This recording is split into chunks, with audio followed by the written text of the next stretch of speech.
Este concepto se utiliza, ¿no?, con un factor de longitud efectiva K para igualar la resistencia de un miembro en compresión con un miembro equivalente biarticulado de longitud K por L, ¿no?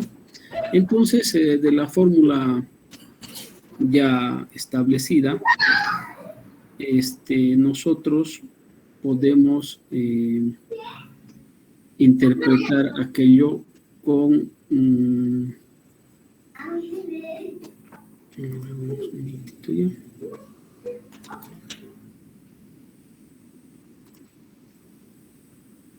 segundito.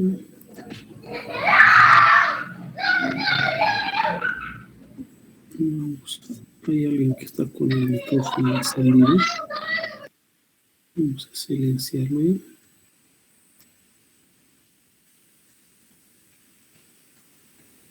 Creo que sí.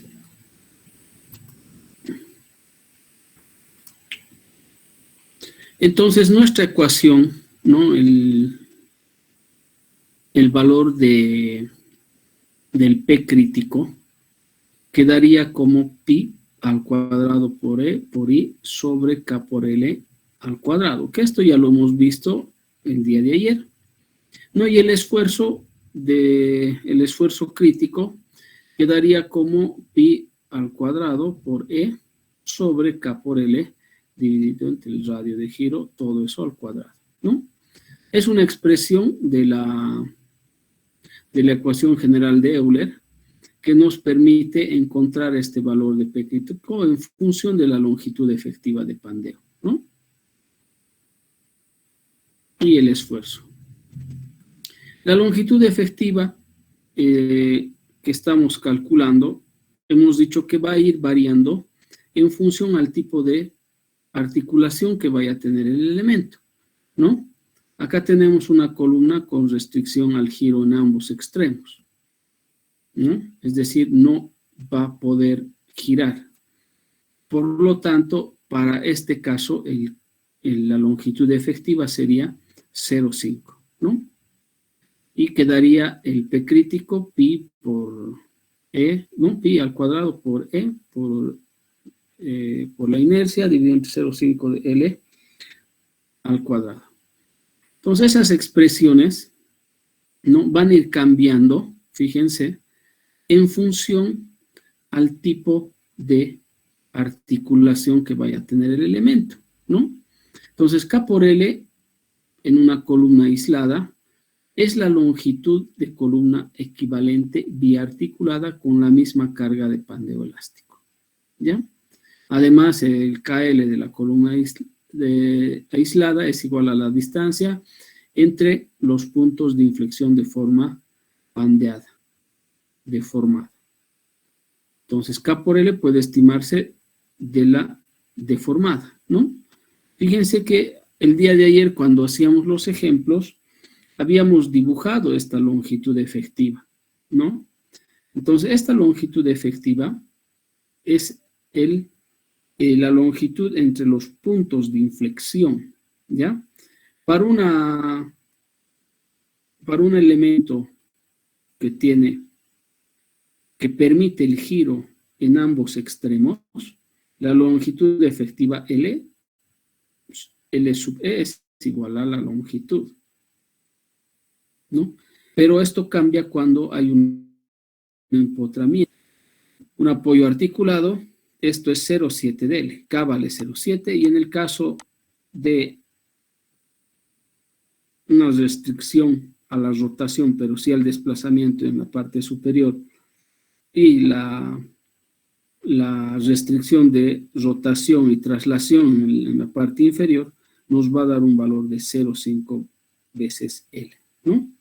Entonces, para ello, obviamente, acá ya la tablita hemos revisado también esta tabla que nos permite identificar esa longitud efectiva, ¿no? Que va a ser el producto de K por L, ¿no? Para los diferentes casos, ¿no? Las líneas punteadas que estamos viendo acá indican la forma de la columna pandeada, ¿no? Cómo se pandea, ¿sí?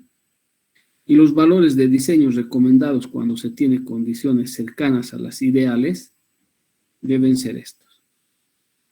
Es evidente que cuando nosotros realizamos un diseño, es posible que no logremos conseguir una articulación de esta naturaleza, porque estas son articulaciones perfectas, ¿no? Si quieren, articulaciones teóricas. Por ello que los valores acá, el valor teórico de K está en función a esto que está ocurriendo. Pero muchas veces en el diseño no se puede conseguir aquello. Por lo tanto, hay valores de diseño recomendados cuando se tienen situaciones cercanas a los que se plantean en la teoría. ¿Ya? El factor que afecta acá son condiciones de apoyo en sus extremos y las características generales de la estructura de la que forma parte el miembro que está diseñado, ¿no?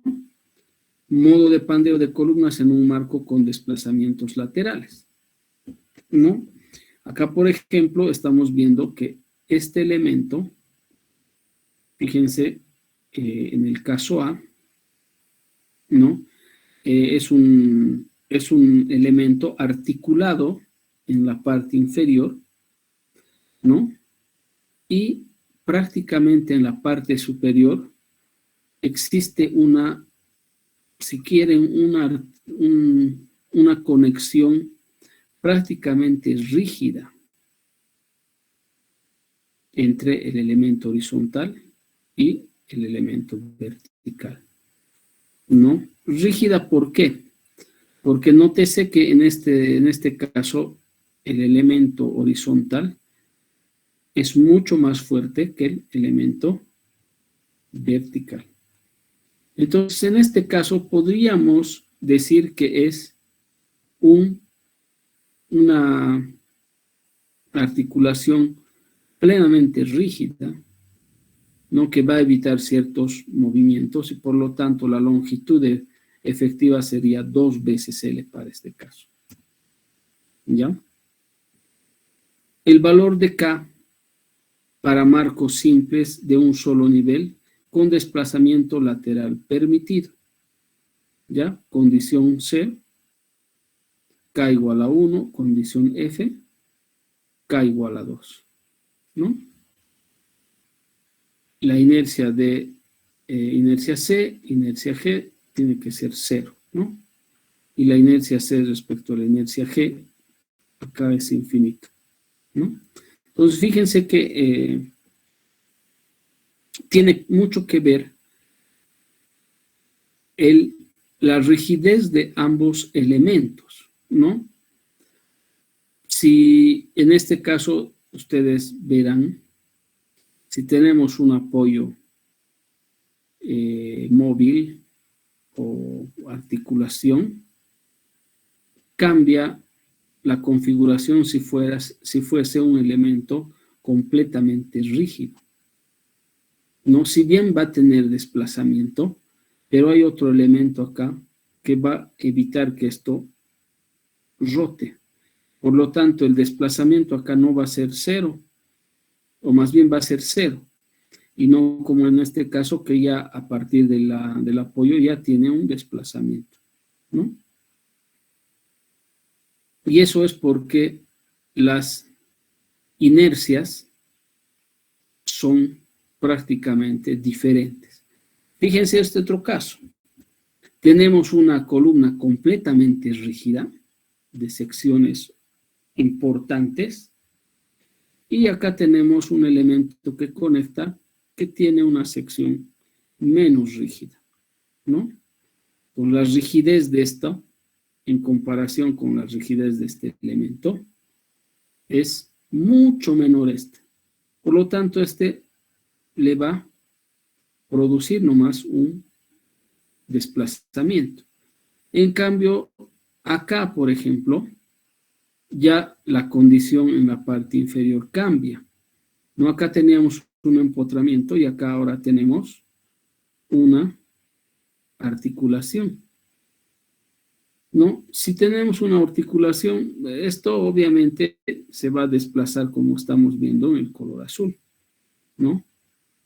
Todo el elemento se desplaza y va a haber una deformación del elemento menos rígido. Fíjense que en este caso es diferente, ¿no?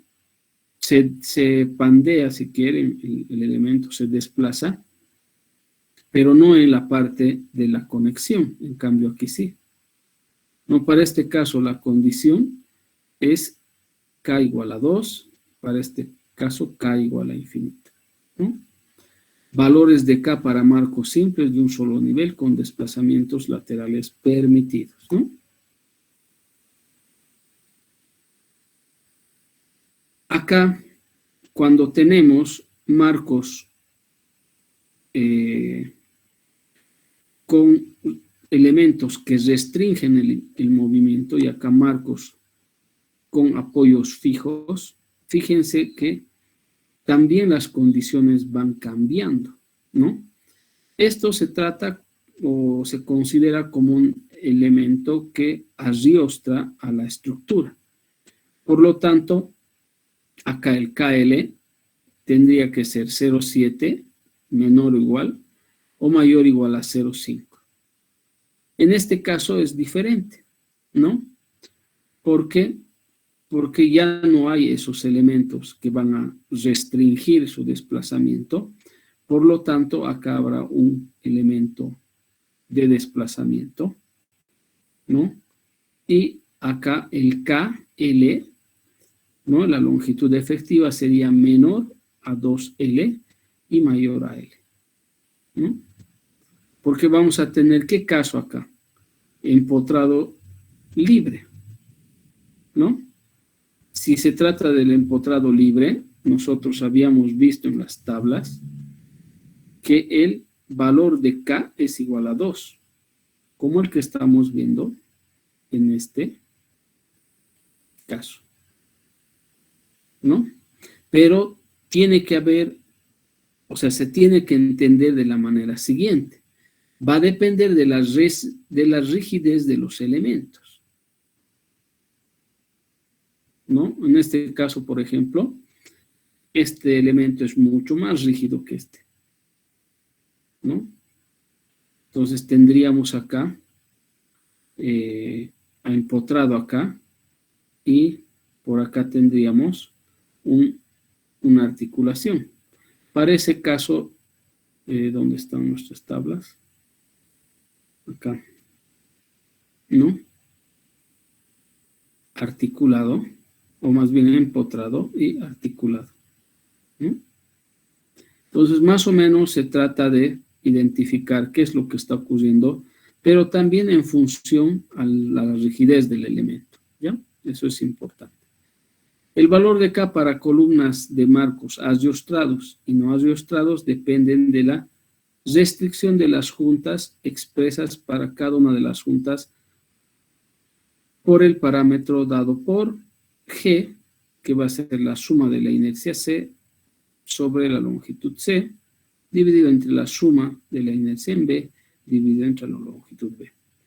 Y C y LC, momentos de inercia y longitud libre de cada columna que concurre a la junta. Y el valor de I, B y LB es el momento de inercia y la longitud libre de cada trave que concurre a la junta. ¿Ya? Entonces está relacionado esto con la longitud de la columna y está con la inercia y la longitud del trave. ¿Ya? Acá podemos identificar aquello. Esta es la columna y estos son los traves, ¿no? Es decir, los elementos que van a impedir su pandeo, ¿no? Entonces, GA sería, para el caso de la conexión A, sería inercia C1 sobre la longitud C1 más la inercia C2 sobre la longitud C2. Acá tenemos la inercia del B3 dividido entre la longitud del B3 más la inercia del B4 sobre la longitud B4. ¿Ya? C1 y C2 serían, C1 es este elemento y C2 sería este de acá, ¿no? La inercia de este elemento más la inercia de este elemento, cada uno dividido entre su longitud. Después tenemos B3 sobre su longitud más B4, que es este, sobre su longitud, ¿no? Entonces, esta formulita de acá nos permite expresar para cada una de las conexiones o para cada uno de los puntos donde intervienen elementos horizontales y verticales el valor de G, ¿ya? Que nos va a dar la inercia de la columna y la inercia de la viga, ¿ya? Entonces serían columnas y vigas, o elementos verticales y elementos horizontales, ¿ya? Sumatoria, dice, de todas las inercias, ¿no? Sumatoria de este más este, y en horizontales tendríamos este más este, ¿no? Inercia sobre la longitud, ¿ya? En ambos casos. Acá sería inercia del C1, que es este tramo, más la inercia del C7, que sería este de acá, dividido entre su longitud, obviamente, de cada uno, ¿no? Y acá tendríamos la longitud, o perdón, la inercia del B5, dividido entre su longitud, más esta de acá, la inercia de este elemento, dividido entre su longitud. No, este es el método tradicional para determinar los factores de longitud efectiva de columnas que forman parte de marcos rígidos, ¿ya? Este es el monograma de Jackson y Moreland que nos va a permitir encontrar esa longitud efectiva, ¿ya? El valor de K va a estar, obviamente, en función a este valor de el GA y el GB. Este elemento o este monograma es para desplazamientos laterales permitidos. Este de acá es para desplazamientos laterales restringidos. Si tenemos nosotros una estructura de esta naturaleza, y fíjense acá, estos elementos van a restringir el desplazamiento horizontal. Por lo tanto, ese elemento tendrá que ser calculado con esta tabla de acá. Y para los elementos que permite el desplazamiento horizontal, tendremos que usar esta tablita de acá, ¿ya? Entonces, ¿cómo funciona esto? Ya hemos explicado. En este tramo entramado hay que encontrar el valor de GA y el GB. Con ese valor de GA entramos a esta tabla y marcamos el valor de GA y el GB y hacemos la unión de esos dos puntos. Y la intersección en el K nos dará el valor de K que pertenece o que satisface a este elemento, ¿no? De A a B, a este elemento. ¿Qué valor de K va a tener este valor? En función a los tramos que llegan al elemento, ¿no? Al nudo A y al nudo B. Vamos a hacer un ejemplo de esto, pero más adelante. Por ahora solo estamos viendo la parte teórica. Hipótesis de los monogramas de Jackson y Moreland. ¿En qué consiste este monograma?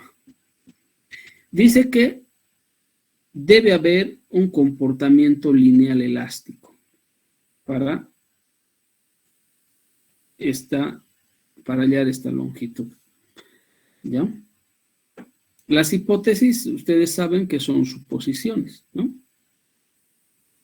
El 2 dice que los miembros de secciones transversales tienen que ser constantes, ¿no? Miembros de sección transversal constante. Es decir, si hay elementos que varían de sección, este método de los monogramas no va a servir, Los nudos tienen que ser rígidos. Es otra hipótesis que se maneja para el uso de estos monogramas. Los marcos ariostrados, rotaciones en extremos opuestos de vigas, son de igual magnitud y producen flexión con curvatura simple. En el caso 5, marcos no ariostrados, rotaciones en extremos opuestos de las vigas, son de igual magnitud y producen flexión con curvatura doble.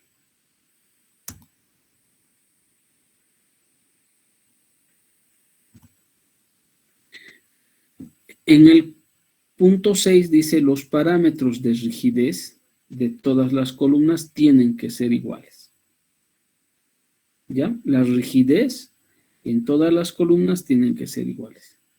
La restricción en el nudo se distribuye a las columnas de arriba y de abajo en proporción de IL de cada una de ellas.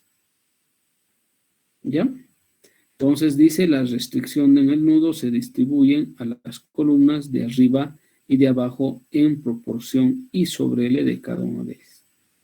Todas las columnas se pandean simultáneamente.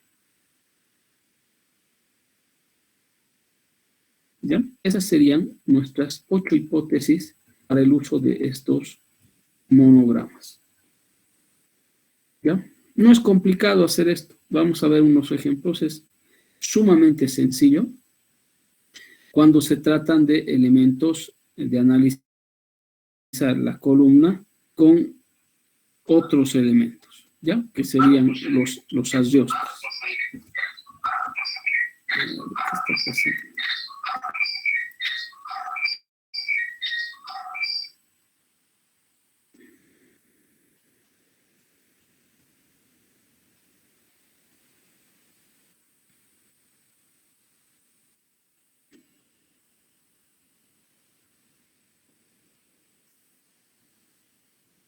Ya. Entonces estamos en la relación, en las hipótesis, ¿no? Ahora la relación de esbeltez. En general se tienen para diferentes ejes, se tendrán diferentes valores de K, de L y de R. Estos valores dependen de qué. Este valor es radio de giro, ¿ya? Es que todo mayúscula debe estar esto. Así, ¿no? En general, las relaciones hemos dicho ya anteriormente, un poquito complementando lo que ya hemos visto, la relación de longitud versus sección transversal, va a tener, generalmente se tiene que para diferentes ejes se tendrán diferentes valores de K, de L y de R, que es el radio de giro. Estos valores dependen de qué? Del eje de la sección transversal alrededor del que se presente el pandeo, de las condiciones en sus extremos y de la manera en que soportan lateralmente, ¿no? Eso también ya el día de ayer lo hemos visto. Y esa relación de esbeltez, ¿no?, viene a darse a partir de estas condiciones, ¿no? Fíjense que acá tenemos una columna, una armadura de cuerdas paralelas, ¿no? Un entramado, y acá tenemos la longitud, ¿no? Tenemos armaduras de cuerdas paralelas, contraventeo longitudinal, y bueno, acá tenemos si quieren, los agiostres, ¿no?, para este elemento, las columnas y diagonales de contraventeo, ¿no? Entonces estos elementos van a ayudar a que esto trabaje de forma adecuada y no se pandee, ¿no? Habitualmente a una altura H medio se disponen las longitudes o los elementos longitudinales, ¿no? Relación de esbeltez, la orientación de la columna, fíjense, está en este sentido, X y Y, ¿no? Y acá tenemos la armadura de la parte superior, ¿no? Las diagonales de contraventeo y el pandeo alrededor del eje X es mayor del eje de mayor resistencia, ¿no? Y acá el pandeo del eje de menor resistencia, ¿no? Hemos visto en los ejemplos que hemos resuelto que habitualmente las restricciones, ¿no? Estos elementos que van a ayudar a contrarrestar el pandeo, se disponen siempre en el eje que tiene menor inercia, ¿no? Menor inercia. Porque en el otro sentido, obviamente, el elemento no va a requerir de un elemento que le ayude a resistir el pandeo. Por sí solo, por la sección, por el tipo de sección, lo va a poder hacer. Pero hay otros elementos que requieren de ese pandeo, ¿no? Y eso sucede muy a menudo en estructuras en las que te obligan a usar ciertos perfiles, ¿no? Es decir, a veces el cliente es tan exigente y que te dice que, por ejemplo, estas columnas tienen que ser de un perfil H, por ejemplo, ¿no? Entonces no te dan otra opción que hacer el diseño con este elemento. Entonces lo que habrá que cuidar para que este elemento no pandee, no es reforzar en el intrama o en el lado de menor inercia para que esto funcione de forma adecuada, ¿no? Entonces, incluso la disposición, la posición del perfil es importante, ¿no? Si, por ejemplo, uno no tiene idea siquiera del perfil y de sus lados o de sus inercias en X y en Y, cuál es el lado más corto, y uno arma el elemento sin considerar aquello, obviamente que de entrada ya ese elemento va a tener problemas, ¿no? Entonces es importante poder identificar el eje que tenga menor inercia para identificar y poder simular de esa manera, ¿no? Y eso pasa mucho en los programas estructurales. Muchas veces uno agarra y dibuja el elemento y no le importa si la inercia más fuerte está bien ubicada o no. Finalmente el programa lo va a aceptar y va a hacer la simulación, ¿no? Lo va a simular, va a hacer el proceso, va a botarles resultados. Pero ¿qué pasa cuando no he considerado siquiera la posición del eje, ¿no? Y esto pasa muy a menudo, ¿no? No se controlan los ejes locales. Y principalmente pasa eso en estructuras metálicas. Uno hace el dibujo, no le interesa si este elemento está echado, parado, el dibujo tal cual no hace la verificación. Y resulta, obviamente, si no está bien ubicado, en el lado que a nosotros nos garantiza que ese elemento va a tener mayor resistencia, obviamente, pues que ese elemento, si bien va a obtener resultados del programa, es posible que no sea un diseño óptimo, ¿no? Porque no se ha considerado la sección adecuada o la posición de la sección adecuada, ¿no? Por eso que es importante cuando hacemos una simulación es verificar los ejes locales, ¿no? Para ver si esa sección, en cuál de los sentidos tiene mayor capacidad de resistencia y, bueno, ubicarlos de manera que nos ayude a resolver el problema y no más bien que nos ayude a enfrentar otro problema más, ¿no? Entonces tiene que haber una relación de esbeltez adecuada en función a los momentos de inercia de cada elemento, ¿no? Un perfil W, ¿no? Fíjense acá, en la sección AA está con esta posición y en este segundo caso está con esta posición. Pandeo alrededor del eje libre menor Y en el caso 2 es pandeo alrededor del eje fuerte, ¿no? A ver, si nosotros revisamos esta sección I, este perfil W, entraremos un ratito a la tabla para ver cuál es el lado fuerte y cuál es el lado débil. Entonces, yo, ¿dónde tengo que ubicar? Por ejemplo, si quiero arrostrar este elemento, ¿dónde tendría que arrostrar? Iremos a los perfiles W. Están acá, ¿no? Todos los Ws, prácticamente, a ver, veremos el último de acá. Ok, es ese y ya no hay más, ¿no? 44 por 335. Revisaremos la inercia en Y, o la inercia en X. Voy a registrarlo, ¿ya? Voy a anotarme esto. El W44 335 tiene una inercia en X de ¿cuánto? De 31.100. De una inercia en Y de ¿cuánto? De 1.200.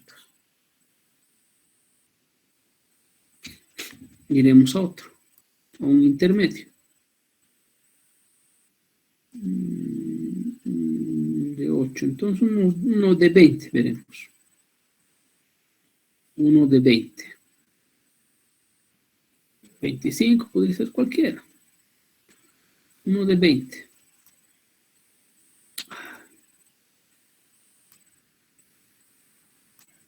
27, 24, 28. El W21, no sé, por 48. ¿Ya? Veremos cuál es su inercia. 959. Y la inercia Y es 38.7. No, vamos a uno más. Por acá hay el último W. Más pequeñito. 4 por 13. El W 4 por 13 nos ofrece una inercia de 11.3 y en Y 3.89. Ahora veremos. A ver, voy a ir a traer el cable. Ya mi celular está con batería baja. Ven un segundo.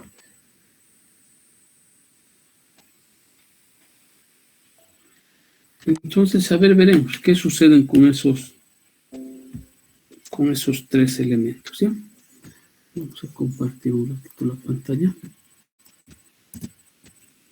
Vamos a ver qué sucede. ¿Dónde está? ¿Dónde está?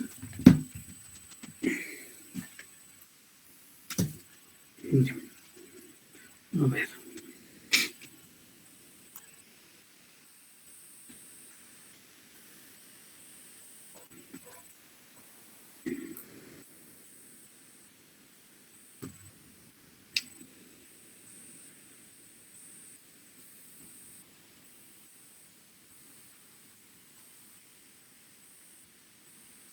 Ya.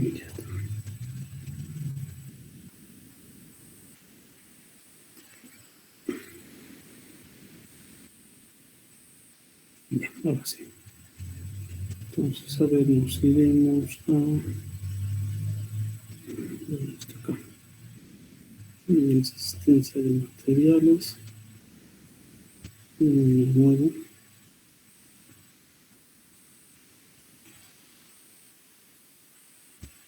Ya.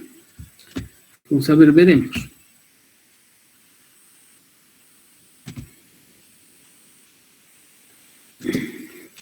Le voy a sacar una foto a este perfil, ¿ya? Para no graficar y no perder el tiempo. Está acá. Vamos a sacar una fotito. Listo. Esto lo vamos a adjuntar. Y ahora vamos a ver qué es lo que pasa con este elemento.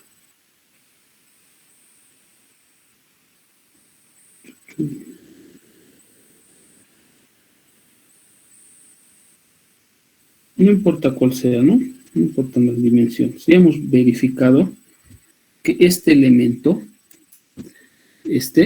tiene una inercia débil, ¿no? En algún eje. Hemos dicho este es el eje X, ¿no? El eje X.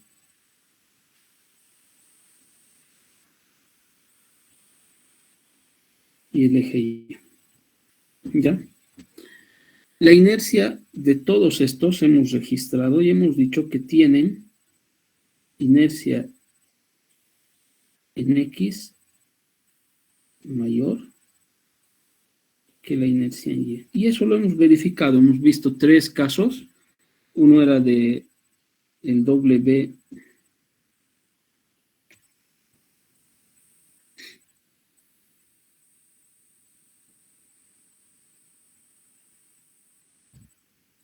44 por 335 y este tenía inercia en X, inercia en Y de 31.000 y este de 1.200, ¿no?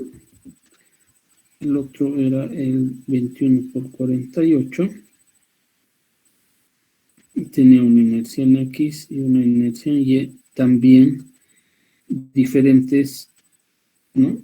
959 y 38.7. A ver, con esos dos veremos.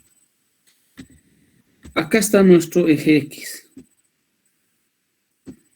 Y acá está nuestro eje Y. ¿No?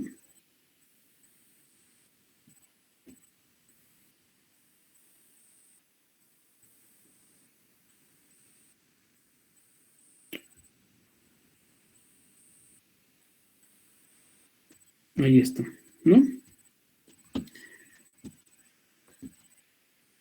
A ver, si este W tiene inercia en X 31.000, ¿alrededor de qué eje gira los 31.000 de inercia? Y respecto a qué eje gira los 1.200 de inercia en Y. ¿Cuál sería el lado más fuerte según las inercias? Eje X. Acá, si yo hago girar en este sentido, ¿qué sería quién? ¿La inercia en X o la inercia en Y?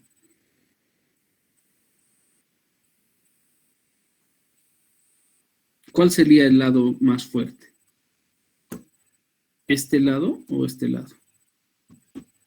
Según las inercias. X. ¿El eje X es más resistente? Sí.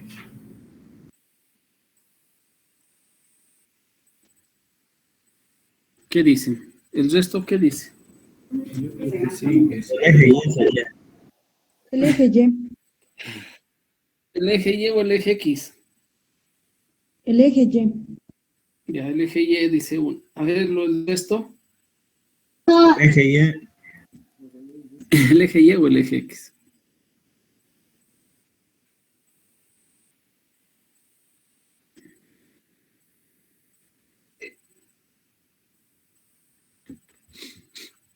¿Qué dicen jóvenes?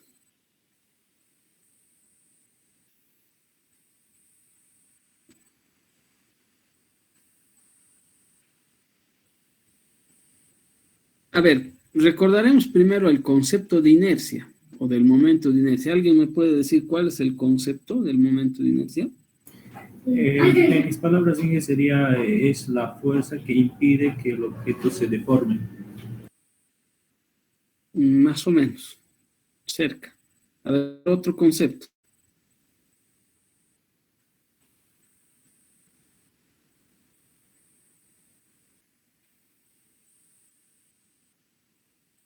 Ahí en sus celulares, a ver, busquen qué dice respecto al momento de inercia.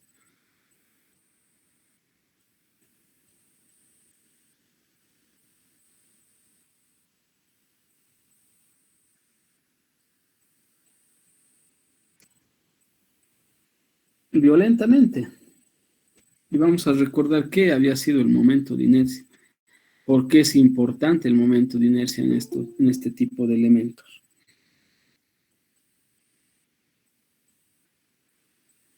¿Ya han encontrado?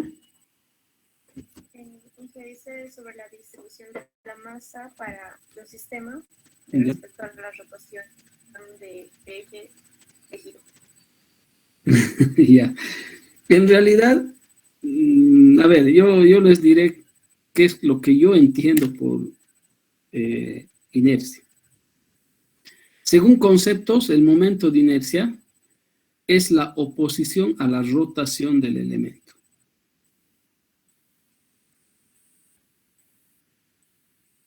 Y ahora el resto me dirá si estoy bien o estoy mal. ¿Qué dicen ustedes? El momento de inercia, como concepto, se puede... ¿Perdón? ¿Hay alguien que dijo algo? Va a aportar... A ver, sí, te escucho. Un poquito más fuerte, pero por favor.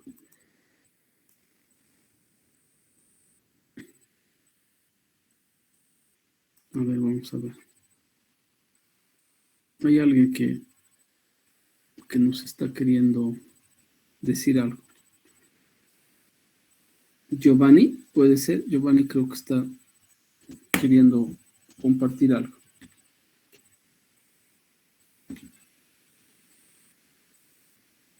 A ver, ¿qué dicen, jóvenes?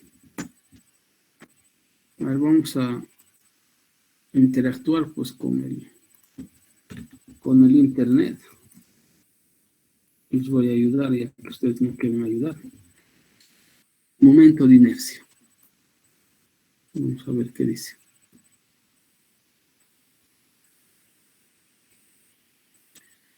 A ver, momento de inercia, el símbolo es I, es una medida de inercia rotacional de un cuerpo. Cuando un cuerpo gira en torno a uno de los ejes principales de inercia, la inercia rotacional puede ser representada por una magnitud vectorial llamado momento de inercia. Sin embargo, en el caso más general posible, la inercia rotacional debe representarse por medio de un conjunto de momentos de inercia y componentes que forman el llamado tensor inercial. Bueno, esto ya habla de la tensión inercial. Las descripciones tensoriales es necesaria para el análisis del sistema complejo, por ejemplo, movimientos giroscópicos. Ahí está. Las ecuaciones del momento de inercia, ¿no? Ahora, yo les voy a preguntar en este ejemplito. Fíjense, me imagino que todos están viendo el ejemplo, ¿no es cierto? Esta escoba, como están viendo acá, ¿cuál de los giros es más fácil?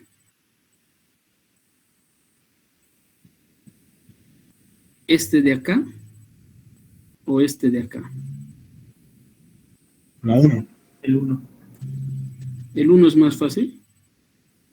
El Para 1. algunos. Ya nos vamos a salir vamos a hacerlo más fácil. No lo vamos a complicar. Vamos a hacer en una sección rectangular. Y así vamos a entender qué es lo que está pasando. ¿Ya? A ver. Porque si no vamos a estar toda la tarde y no vamos a entender lo que estamos queriendo hacer.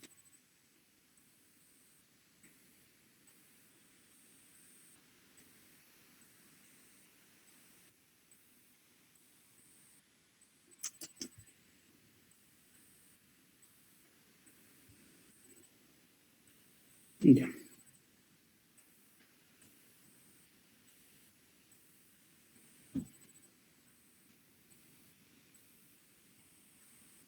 Ustedes ya saben la respuesta. Estoy seguro. De este elemento, ¿cuál es la inercia menor?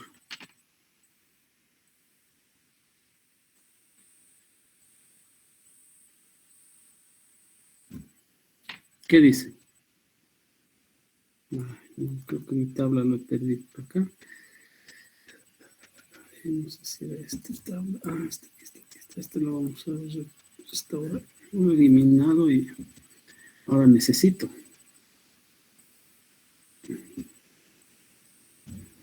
Inercias, creo que tiene tabla de centroides e inercias, creo. A ver, ¿cuál es la inercia menor en este caso? La inercia en Y. La inercia en Y, ¿no? Sí. Si ustedes hacen respecto a X, la inercia respecto a X es base por altura al cubo sobre 12. Si hacen respecto al eje Y, sería H por B al cubo sobre 12. Si B es menor a H, entonces la inercia en Y es menor a la inercia en X. ¿Sí o no? Veremos. La inercia en X considera la altura, como en este caso la altura al cubo, ¿no? Bueno, en este caso seguro la inercia en Y va a ser mayor, ¿no? Tenemos la base y la altura. A ver, le pondremos números. 2 y 4. También ahí que eje X es mayor a la inercia. ¿No ve? Entonces, ¿por qué se da eso? Porque seguramente al querer girar va a tener mayor oposición. Fíjense este elemento, que si yo le aplico una fuerza en este sentido, esto no va a tener oposición, ¿no? Entonces, en este caso, ¿en qué lado va a tener mayor oposición? ¿Respecto al eje X o respecto al eje Y?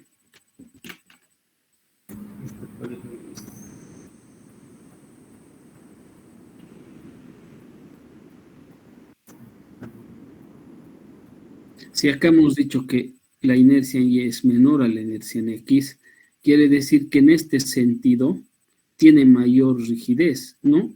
O sea, la rotación en relación al eje X es mayor, más resistente.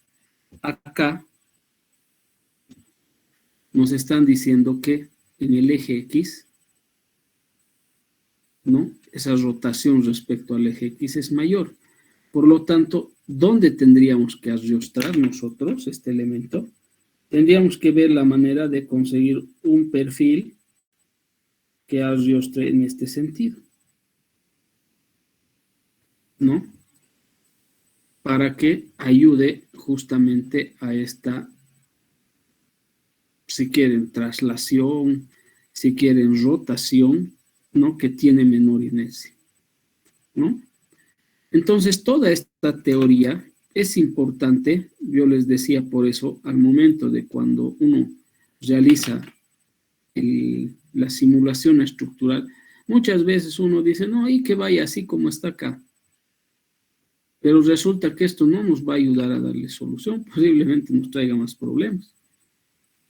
Entonces hay que ver siempre, ¿no?, los ejes locales para la ubicación, ¿ya? Entonces acá hemos dicho pandeo alrededor del eje débil y pandeo alrededor del eje fuerte, ¿ya? ¿Estamos de acuerdo? Pandeos alrededor del eje mayor resistencia, pi por L o pi cuadrado por E por la inercia en X dividido entre L cuadrado, y el pandeo alrededor del eje menor es pi cuadrado por E por inercia en Y sobre L cuadrado, ¿no? Fíjense que hay una variación, si quieren, similar en cuanto a curva, pero diferente en cuanto a valor, ¿no? Acá tenemos el P crítico y la longitud, ¿ya? Esta sería la carga crítica de Euler versus la longitud, ¿no? En función a su longitud, cómo va variando, ¿no?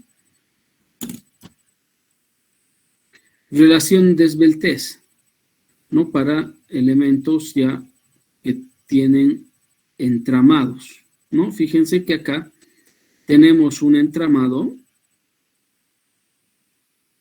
y en las esquinas tenemos perfiles L, ¿no?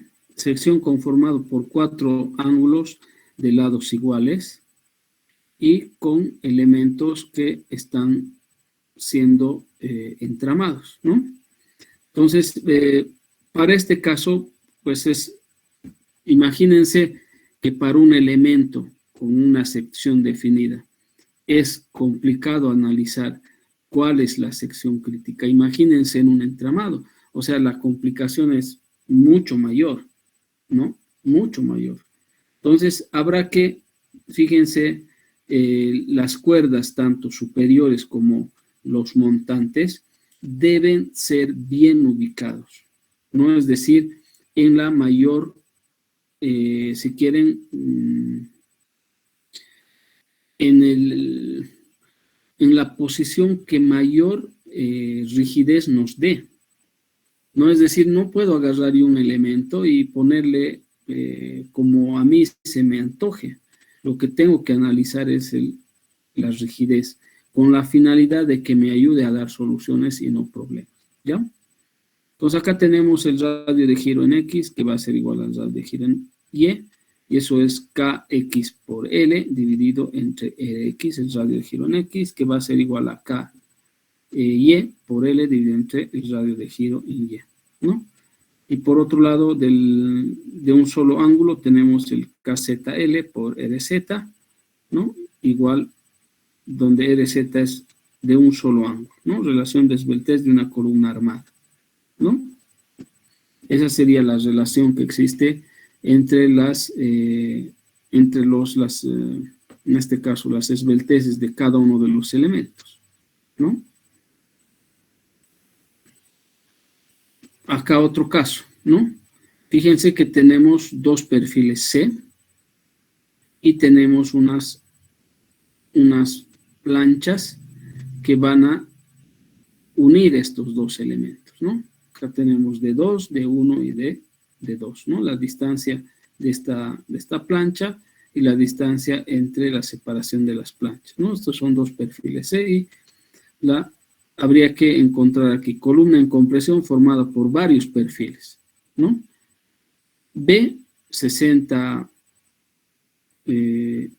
menor o igual a 60T, el D2 es mayor a B, cuando KY por LY sobre RY es menor a 0,8 de KX por LX dividido entre el radio de giro en X, ¿no? D1 y R1Y es menor a 50, y todo esto tiene que ser menor a 0,7 de KX por LX dividido entre el RX, ¿no?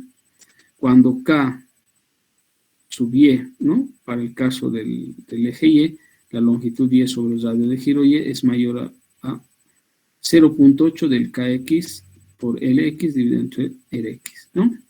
Y D1 sobre el radio de giro Y1 tiene que ser menor o igual a 40, o mayor o igual a bueno, 40, sí, menor o igual a 40, y este tiene que ser menor o igual a 0,6 de KY por LY sobre el radio de giro Y, ¿no? Para este caso, las relaciones de esbeltez, cuando se tratan de elementos conformados por varios perfiles.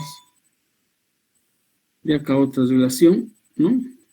Acá tenemos un elemento y conexiones horizontales o diagonales, ¿no? En los ángulos alfa, entonces acá B menor a 60T, D1 tiene que ser mayor a B medios, y D1 tiene que ser mayor a B, D3 tiene que ser menor a K por L dividido entre el radio de giro, y LA tiene que ser menor o igual a 140, el radio de giro mínimo de la diagonal, ¿no? Alfa mayor o igual a 45 grados, y el K por L sobre el radio de giro máximo es la relación de esbeltez de diseño del miembro completo, ¿no? Estos son para miembros en compresión compuestos por varios perfiles, celosías y diafragmas, ¿no? Es decir, tenemos elementos diagonales y diafragmas, ¿no? Adicionales. ¿No? Ahí se muestra este elemento que sería la celosía, o más bien el diafragma, y los elementos diagonales, ¿no? Que son las celosías. ¿Ya? Modos de pandeo de miembros en compresión, ¿no? Pandeo por flexión y pandeo por flexotorsión, ¿no? Dependiendo de los esfuerzos que se vayan a presentar en el elemento, estos van a poderse pandear en función a cómo está dispuesto el elemento, ¿no? Ahora, el pandeo por flexión, que se muestra acá, ¿no? Y este sería un efecto de pandeo por flexotorsión. Es decir, se va a pandear, pero a su vez va a existir una rotación, ¿no? Entonces, eso también habrá que seguramente hacer alguna comprobación de esos esfuerzos que se presentan, ¿no? Ya estaríamos viendo aquí esfuerzos combinados en columnas, ¿no? Es decir, cuando existe pandeo, pero a su vez va a haber torsión, ¿no? A esos efectos se los llaman modos de pandeo de miembros en compresión, ¿no? Factores principales que influyen para que una pieza se pandee por torsión o por flexotorsión sería la sección tiene poca rigidez a la torsión comparada con la rigidez a la flexión. La columna tiene una longitud relativamente pequeña y que la sección no es simétrica alrededor de su eje, ¿no? Por eso es importante, y todo lo que hemos visto hasta el momento tiene su importancia. Ustedes recordarán cuando hemos visto flexión asimétrica, ¿no?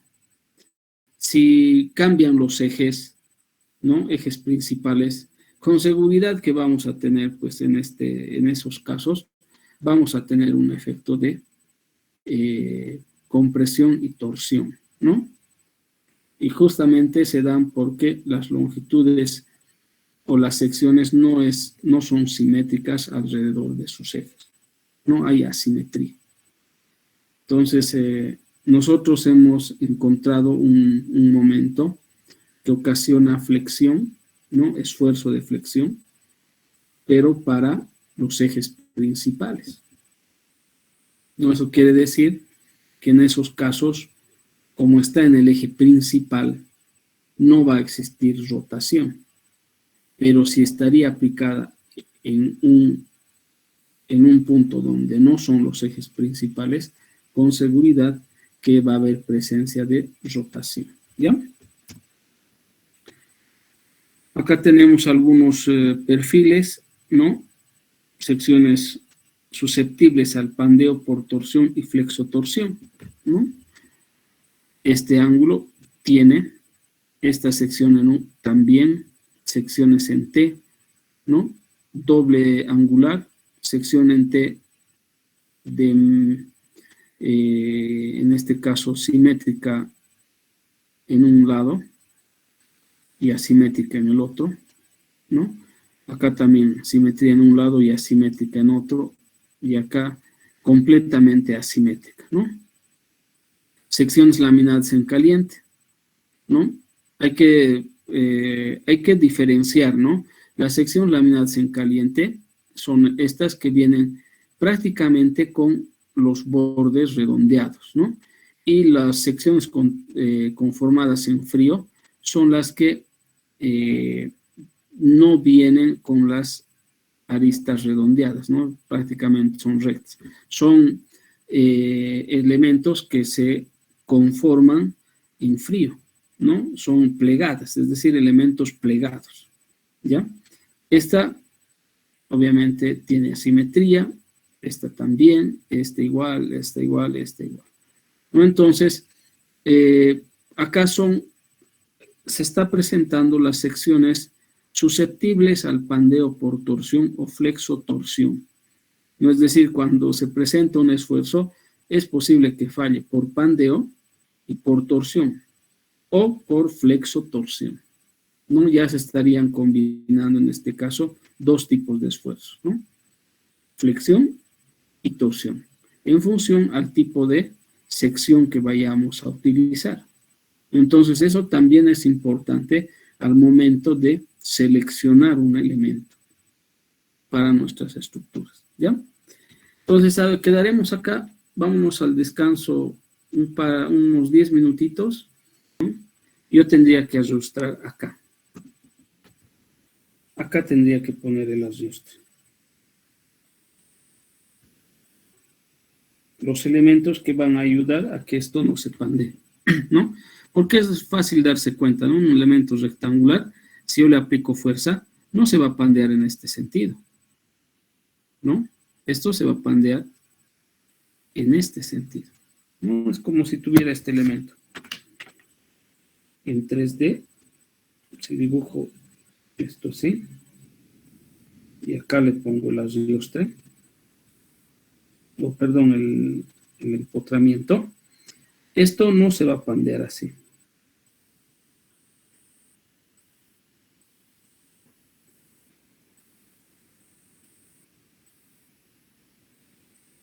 No le va a pasar eso, ¿no? Es decir, en este eje no se va a pandear. Esto se va a pandear en el otro eje. Es decir, esto tendría que más o menos venir por acá, así, ¿no? Hacia adelante, no hacia lateral, ¿no?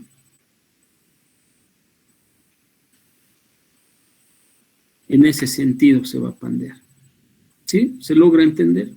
Entonces es importante la posición de o en este caso analizar la inercia para ver en dónde es el problema del elemento. Por eso les decía, cuando ustedes hacen la simulación es muy importante controlar los ejes locales, ¿no? Porque muchas veces uno dibuja y en el dibujo prácticamente el programa no le va a observar, no le va a decir, debe cambiar el eje local. No hay esa instrucción o no hay esa respuesta del programa. Entonces uno tiene que analizar el elemento que va a usar y en función a su disposición en la estructura, seguramente hará los cambios de las posiciones de nuestros ejes locales para ubicar de forma adecuada nuestro perfil en la estructura, ¿no? Por eso es importante esto de las longitudes efectivas y la relación de esbeltez, ¿no? Que existe entre la longitud y la sección transversal. ¿Alguna otra consulta? La inercia en Y y la inercia en X para este tipo de perfil. No hemos dicho que la inercia en X es menor que la inercia en Y. Sí, la inercia en Y. Entonces, el lado más débil va a ser en el lado, en este caso en el lado Y. ¿No? La rotación va a estar si quieren, va a rotar a partir del eje Y, ¿no? Esa es la rotación débil. Entonces, la inercia en X es cuando el elemento rota en relación al eje Y, y la inercia en Y es cuando el elemento gira en relación al eje X, ¿no? Entonces, esas dos cosas habrá que analizar y pensar antes de disponer nuestros elementos en una simulación estructural, ¿ya? ¿Alguna otra consulta? A ver. Nos hemos quedado.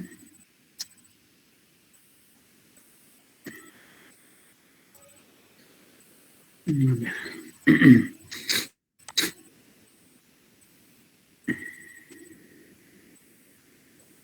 Está. Acá, ¿no? Hemos visto las secciones superficiales o susceptibles más bien al pandeo por torsión o flexotorsión.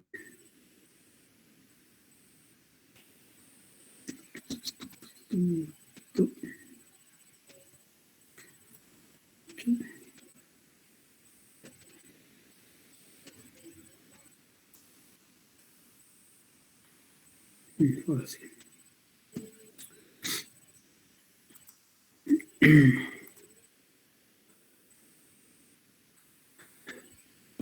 Entonces veremos algunos modos de pandeo de miembros en compresión, ¿no? La ecuación diferencial del pandeo por torsión está dada por esta expresión. G, que es el módulo de corte, y J, que es la constante de torsión, ¿no? Multiplicado por la cuarta derivada, ¿no?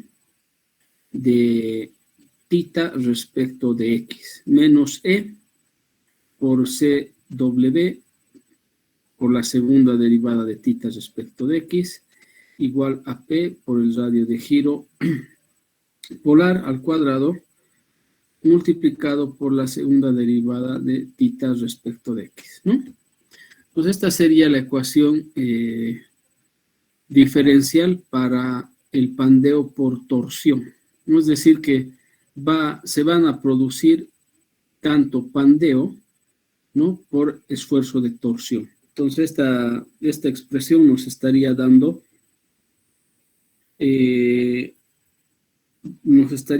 la ecuación para el pandeo por torsión. La carga crítica de pandeo por torsión, ¿no? Resolviendo esta ecuación, ¿no? Esta ecuación diferencial, vamos a tener que la carga crítica va a ser 1 sobre el radio de giro polar al cuadrado, todo esto multiplicado por G por J más pi por E por C sub W dividido entre kz por L, todo eso al cuadrado, ¿no? Kz por L sería la longitud efectiva de pandeo torsional, ¿no? Entonces tenemos una ecuación similar. La diferencia es que con el P crítico de Euler tendríamos acá los efectos torsionales que se van a producir en relación al radio de giro polar, ¿no? Eso sería lo que se estaría incrementando.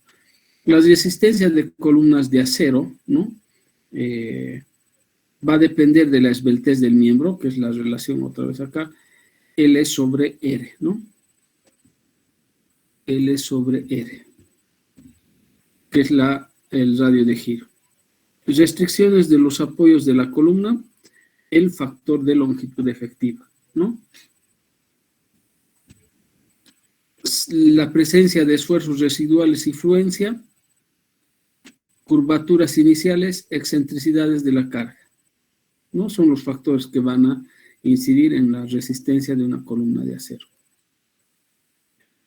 Ya hemos visto esto, ¿no? La columna aislada con curvatura inicial, cuando se tienen los casos de apoyos articulados, ¿no? Forma de la columna pandeada, es como se va a pandear, y esta forma inicial de la curvatura de la columna antes de aplicar la carga P, ¿no? Resistencia de las columnas de acero, tenemos acá el valor de P versus el desplazamiento, ¿no? El P de Euler, el P crítico sería pi cuadrado por el módulo de elasticidad por la inercia dividido entre L cuadrado, ¿no? Acá tenemos la teoría elástica y acá la teoría real, ¿no? Acá cuando el desplazamiento es cero, ¿no? Y acá el desplazamiento es diferente de cero, es decir, que va a existir desplazamiento, ¿no?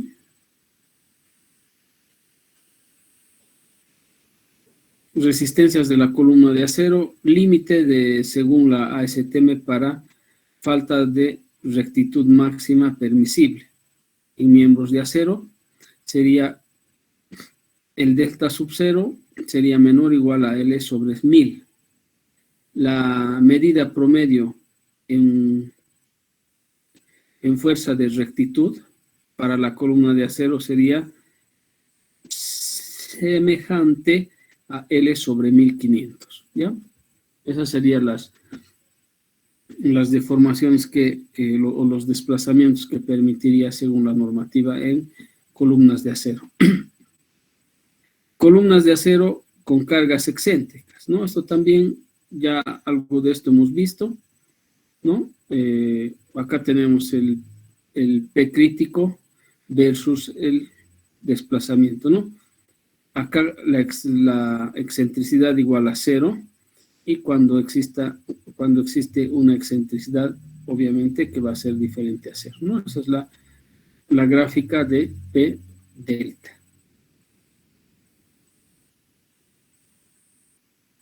El método experimental, ¿no? Se carga una columna hasta que ocurre el pandeo. Se mide la carga máxima y se puede soportar o que puede soportar la columna. El análisis numérico, recientemente se han desarrollado técnicas para el análisis numérico, métodos de elementos finitos, ¿no? Uno de los métodos que es utilizado. Se permite determinar analíticamente la resistencia al pandeo de una columna de acero. Estas técnicas requieren complementar información de la curvatura inicial y de los esfuerzos residuales, ¿no? Acá tenemos nuevamente las pérdidas de resistencia debido al desplazamiento y a la afluencia del acero, ¿no? Cuando se aplica una carga, acá tenemos la curva carga versus desplazamiento, ¿no? Resistencia de la columna al acero, ¿no? La banda de resultados, un análisis que se ha hecho experimental para este caso, esbeltez media y esbeltez grande, ¿no? Puntos de inflexión que se producen en ese análisis. El criterio de diseño, esto también ya algo de esto hemos visto en lo que es la primera parte, ¿no? Los factores de seguridad que se han planteado, ¿no? Para el LRFD y para el ASD, ¿no? Hemos dicho 0,9 para el criterio de diseño para el LRFD y 1,67 el factor de mayoración, ¿no? O factor de seguridad más bien para el ASD. La de resistencia nominal del P sub n es igual a FCR por el área G, ¿no? Donde P es la carga de diseño, PU es la carga de diseño mayorada, P sub n es la resistencia nominal, Phi sub C es el factor de reducción de la resistencia adimensional y el factor de seguridad adimensional para los dos casos, ¿no? Para el LRFD y para el ASD. Miembros sometidos o miembros de sección no esbelta, ¿no? Pandeo por flexión, elementos con doble simetría, ¿no? Para ese caso, KL sobre R tiene que ser mayor a 471 de la raíz cuadrada de el módulo de elasticidad sobre FY, ¿no? Y F crítico es igual a 0,877 de F, ¿no? El esfuerzo crítico de Euler está dado por esta expresión. Pi al cuadrado por E dividido entre K por L sobre el radio de giro al cuadrado, ¿no? Reemplazando lo que es el esfuerzo, ¿no? Área, o más bien fuerza sobre área, ¿no? Hemos dicho la fuerza va a depender de la fuerza crítica que hallemos y, bueno, el esfuerzo vendrá a ser ese esfuerzo o esa fuerza crítica máxima que va a soportar el elemento dividido entre su área, ¿no? Que tiene el elemento.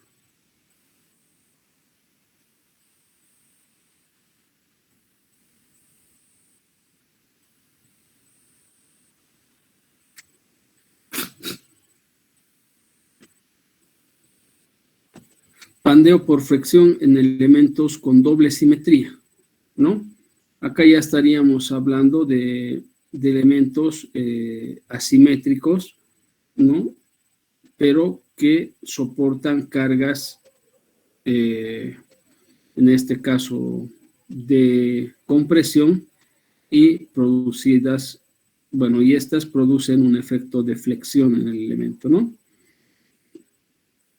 K por L sobre el radio de giro tiene que ser menor o igual a 471 de la raíz cuadrada de E sobre FY, donde el F crítico, la fuerza crítica, sería 0,658 exponente a la FY sobre FE, todo multiplicado por FY. No, el esfuerzo crítico de Euler, para este caso de doble simetría, sería pi al cuadrado por el módulo de elasticidad dividido entre K por L sobre el radio de giro al cuadrado, ¿no? columna típica de edificios de acero. La longitud efectiva KL tiene que ser 350 centímetros aproximadamente en 12 pies. Radio de giro igual a 7.5 centímetros, ¿no? Para ello, el K por L dividido entre L tiene que ser igual a 350 sobre 7,5, que va a ser igual a 47. Y este valor tiene que ser menor a estas expresiones, ¿no? A 1.5 de pi, que va a ser igual a la raíz cuadrada del módulo de elasticidad dividido entre el F y E. ¿No? Esto para el caso de aceros A36 y esto para el caso de aceros A572 GR50. Pandeo torsional o flexotorsional, ¿no? Algunos dobles elementos con forma T. Esta es la expresión que va a representar la fuerza crítica, ¿no? Nuevamente, otra vez aparece el valor de G, J sobre el área bruta, todo eso multiplicado por el radio de giro polar al cuadrado, ¿no? Entonces, este FCRY es la tensión crítica de pandeo por flexión con respecto al eje Y, ¿no? Este valor de acá. Este es R minúscula, ¿no? Aquí al copiar debe cometer algún errorcito de mayúsculas. La resistencia de la columna de acero, ¿no? Pandeo por torsional, flexión, o pandeo torsional o flexión torsional, está dado para estas expresiones, ¿no? Otras secciones pueden usar ecuaciones de pandeo por flexión con Fe modificado. Secciones con doble simetría, esta es la expresión, y secciones con un eje de simetría, esta es la expresión. Para secciones asimétricas hay que resolver esta expresión, ¿no? Miembros armados. Usar ecuaciones para miembros laminados o soldados con el Vestés modificada, los conectores intermedios con pernos apretados. Esta es la expresión que nos proporciona, ¿no? Conectores intermedios soldados o con pernos pretensados, es esta la forma. No vamos a entrar en detalle porque ya son, si quieren, elementos especiales, ¿no? Cuando se tienen este tipo de miembros armados, ¿no?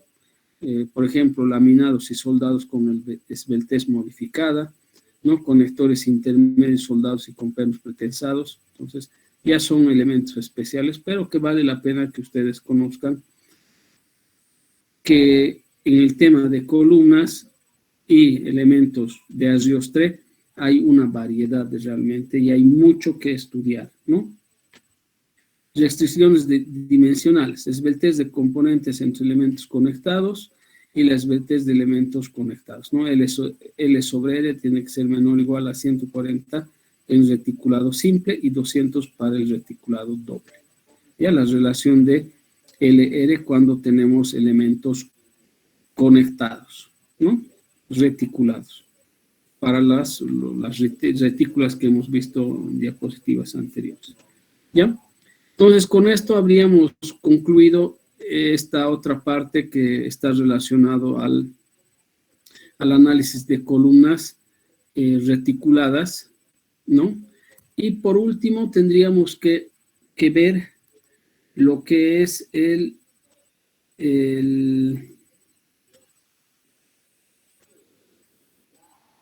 las columnas o pandeo en elementos de sección tubular cilíndrica, ya que es lo último que nos tocaría ver en este capítulo. A ver, déjenme ver un ratito.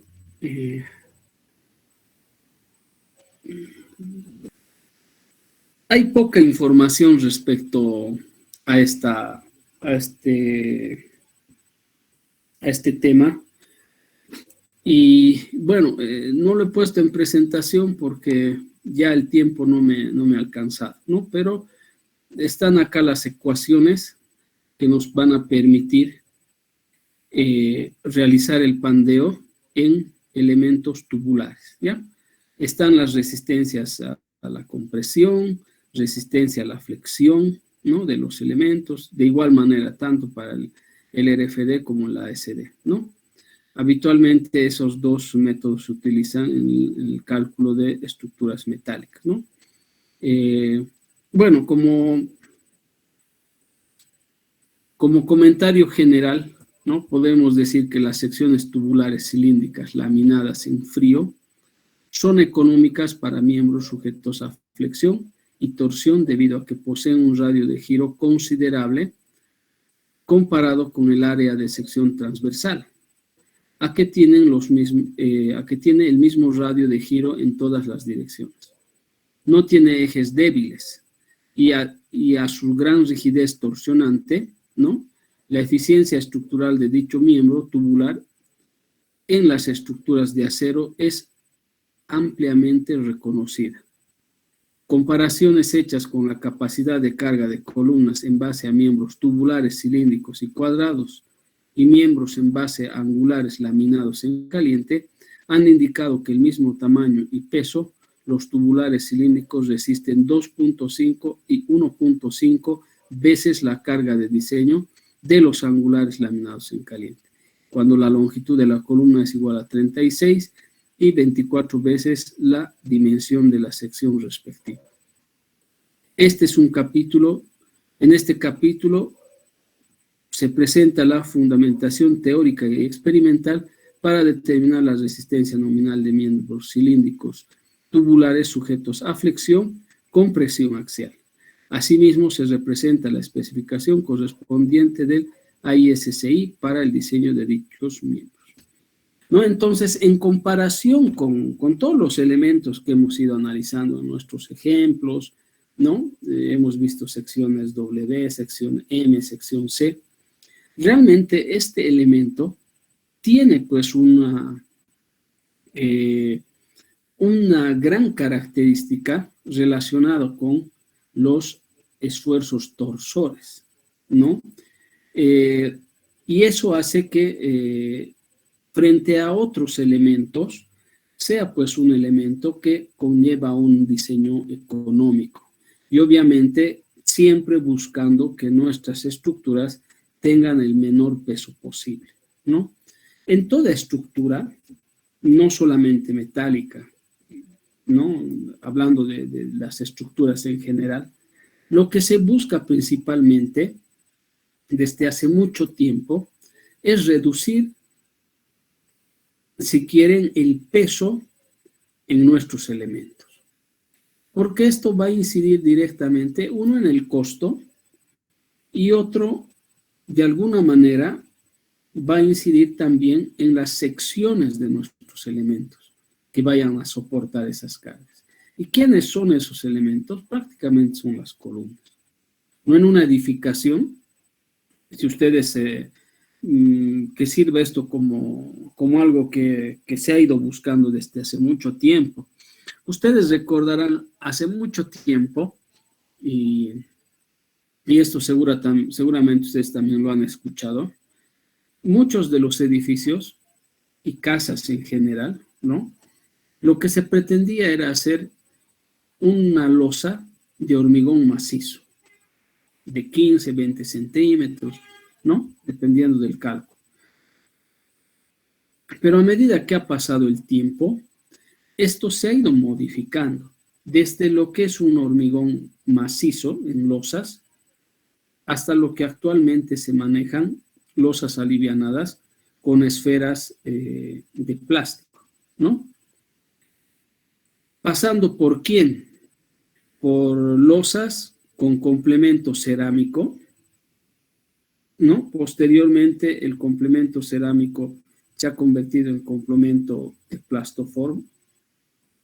Posteriormente a aquello, en los últimos años se ha estado haciendo mucha investigación sobre losas con esferas plásticas, ¿no? Que tienen obviamente en peso mucho menor que una losa maciza, ¿no? Entonces, a medida que ha ido pasando el tiempo, de alguna manera se ha ido mejorando, ¿no? Y se ha ido buscando de que las estructuras tengan un peso menor. Y no solamente en las estructuras de hormigón, también en las estructuras metálicas. Imagínense ustedes una sección tubular que tenga la capacidad de soportar flexión y efectos de pandeo y torsión, es obvio que uno siempre va a preferir elegir un elemento tubular, ¿no? Porque tiene mejor comportamiento a estos efectos que hemos mencionado, ¿no? Al caso de la rigidez torsionante, por ejemplo, ¿no? Como es una sección tubular, obviamente va a resistir mucho, va a tener mucha rigidez a la torsión, ¿no? Por el radio de giro en el elemento, ¿no?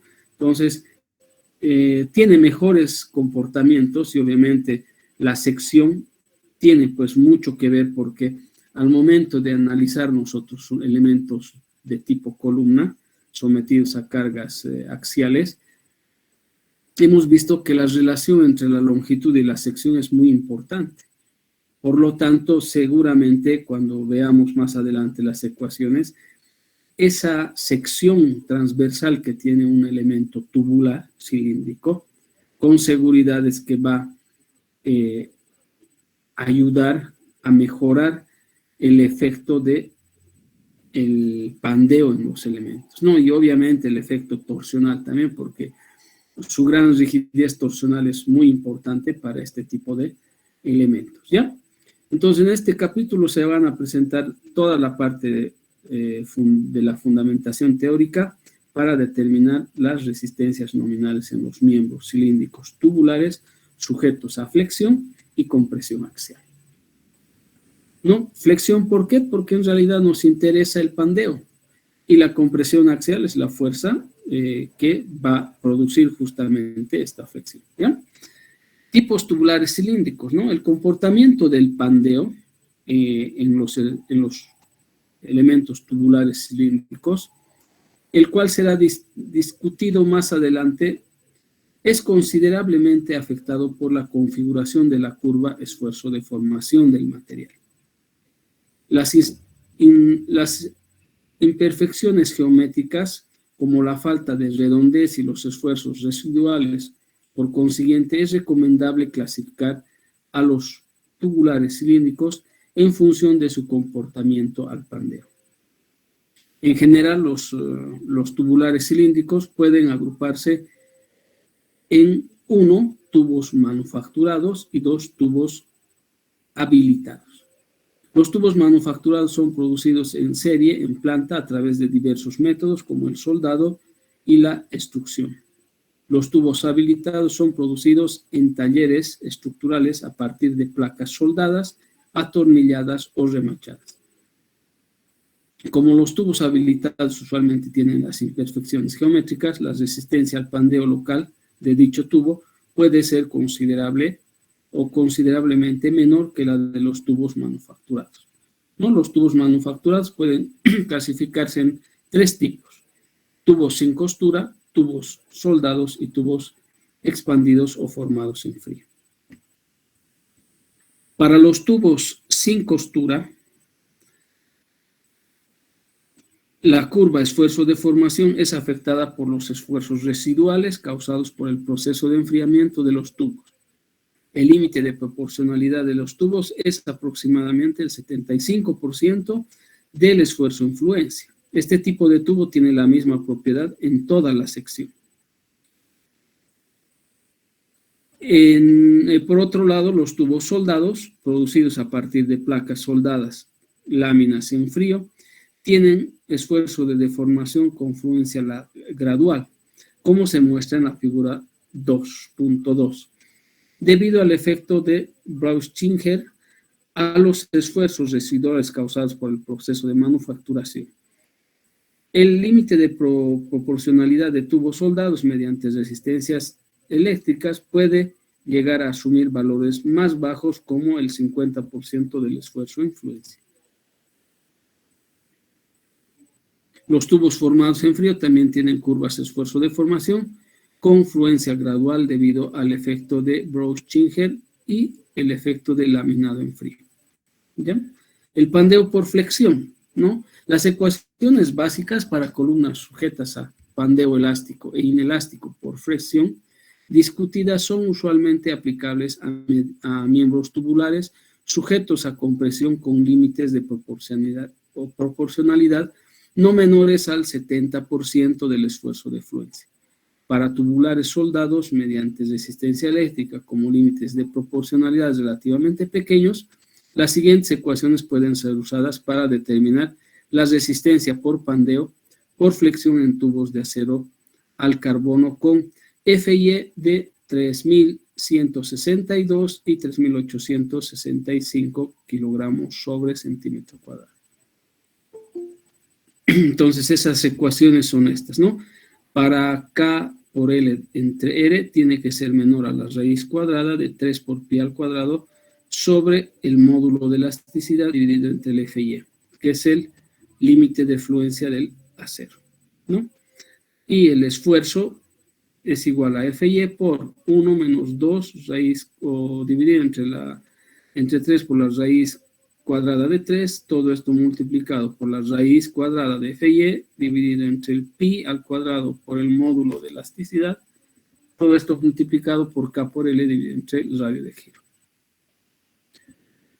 Para el caso cuando este valor es mayor a esta expresión, este esfuerzo tiene que ser pi al cuadrado por el módulo de elasticidad, dividido entre K por L sobre el radio de giro, todo eso al cuadrado, ¿no? Donde FIE, E, K y L fueron definidas en el capítulo anterior. El radio de giro de tubulares cilíndricos puede calcularse mediante la siguiente expresión, ¿no? Nosotros ya hemos definido FIE, hemos definido el módulo de elasticidad, hemos definido K, hemos definido L. Entonces, este sería el radio de giro para tubulares cilíndricos, ¿no? Diámetro exterior al cuadrado más el diámetro interior, todo en raíz dividido entre 4, ¿no? Entonces, R es el radio promedio del tubo, ¿no? Dividido entre la raíz de 2. Entonces, el radio de giro es igual a R, al promedio de los diámetros, dividido entre la raíz cuadrada de 2, ¿no? Este sería nuestro radio de giro para una sección tubular para analizar los esfuerzos y las fuerzas de pandeo, ¿no? Pandeo local.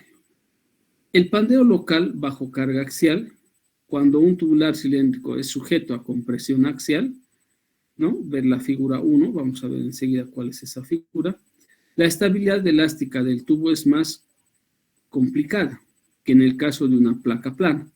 Basado en la teoría de deformaciones pequeñas, el comportamiento estructural de un tubo cilíndrico puede ser expresado por la siguiente ecuación diferencial. Nuevamente, entramos a lo que son las ecuaciones diferenciales, ¿no? Para poder determinar los pandeos locales, ¿no? Acá tenemos esta expresión,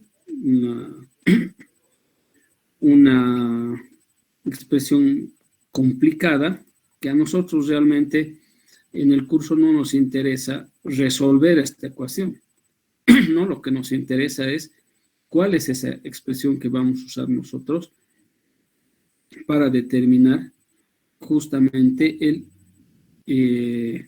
la compresión axial, ¿no? Entonces, fíjense, X en esta expresión dice son las coordenadas en la dirección X y Y las coordenadas en la dirección Y. Bueno, eso sabemos. W es el desplazamiento en la dirección radial, ¿no?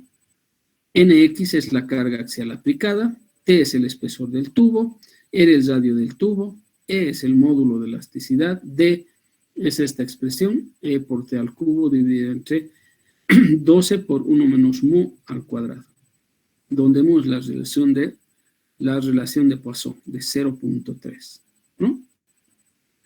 Entonces, T para nosotros es el espesor del elemento, ¿no?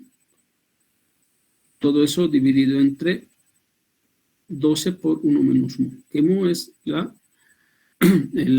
relación de Poisson. Esta es la figura tubular cilíndrica a compresión axial 1, ¿no? Es decir, que va a existir una fuerza que va a intentar aplastar a este elemento, ¿no? Entonces dice, para un tubular cilíndrico dado, el comportamiento por pandeo varía con la longitud del miembro. Por esta razón, desde el punto de vista de la estabilidad estructural, se distinguen tres categorías: tubos cortos, tubos de longitud moderada y tubos largos. Z menor a 2.85, Z menor a 50 y mayor a 2.85, y para este valor del caso de los elementos largos, Z es mayor a 50, donde Z es un parámetro de esbeltez por la siguiente expresión. No nos olvidemos que, igual que en el caso de elementos para la carga de Euler, ¿no?, para la carga crítica, hay una relación de esbeltez en lo que es longitud sobre el radio de giro.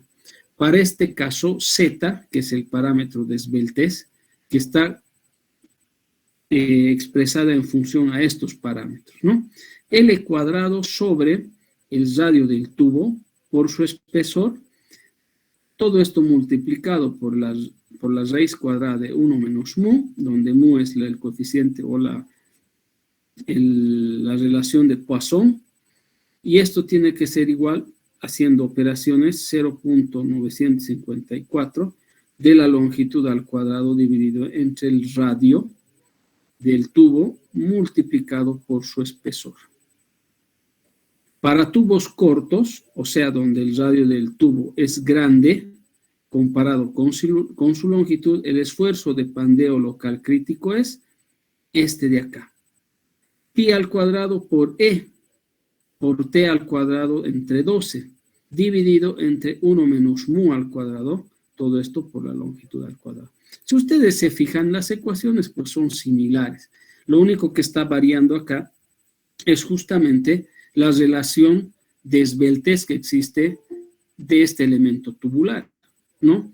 Ya no es un elemento sólido, es un elemento tubular, por lo tanto las ecuaciones prácticamente vendrían a ser similares, ¿no? Pi cuadrado por E por I era dividido entre L al cuadrado, ¿no? Para este caso, fíjense que se incorpora el coeficiente de Poisson y se incrementa el espesor del elemento, ¿no? En el caso anterior a la inercia, en este caso hablamos de espesores y del coeficiente de Poisson, ¿no? El cual es idéntico al esfuerzo de Euler para la placa de ancho unitario. Lógico, ¿no? Tiene una misma configuración. Entonces, prácticamente, para tubos largos, el tubo se pandea como columna larga crítica de pandeo está dada por esta expresión, para tubos largos, ¿no?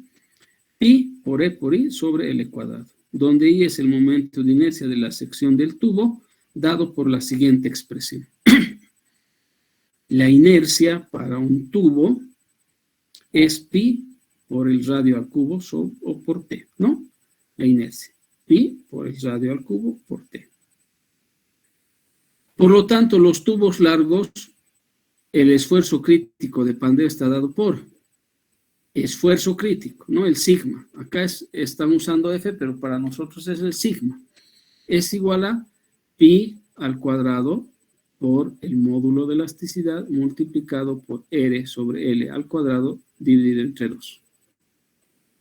¿No?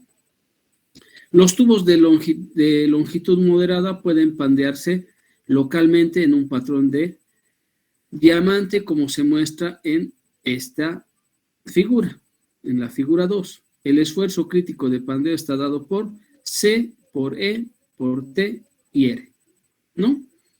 Pandeo local del tubo de longitud moderada, es decir, de una longitud media. De acuerdo con la teoría clásica, teoría de deformaciones pequeñas, el valor de C puede ser calculado mediante la siguiente expresión. De acá conocemos todo, ¿no? Conocemos el módulo de elasticidad, el espesor y el radio del tubo. Lo que no conocemos es C, y ese valor de C se puede calcular de esta manera.